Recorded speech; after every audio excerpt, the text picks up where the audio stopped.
Welcome to proud Hindu தர்மா.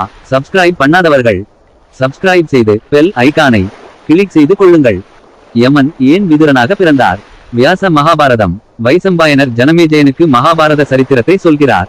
பழமையான ஒரு காலத்தில் வேதத்தின் அர்த்தம் அறிந்த பெரும் புகழுடைய மகிமையுள்ள ஒரு பிரம்ம ரிஷி திருடாமல் இருந்த போது திருடி விட்டார் என்று நினைத்து அரசன் கழுமரத்தில் ஏற்றிவிட்டான். ஆணிமாண்டவர் என்று அறியப்பட்ட அந்த ரிஷி யமலோகம் சென்று தர்மதேவனான யமதர்மனை பார்த்து இவ்வாறு சொன்னார். தர்மனே, நான் சிறுவனாக இருந்தபோது ஒரு பறவையை இரும்பினால் குத்தி இருக்கிறேன். அந்த பாபம்தான் என் நினைவில் இருக்கிறது. வேறு பாபம் செய்யவில்லை.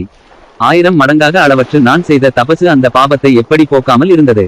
உயிர் கொலை பாபம் என்றால் பிராமணனை கொன்ற மகாபாபம் உனக்கும் உண்டு.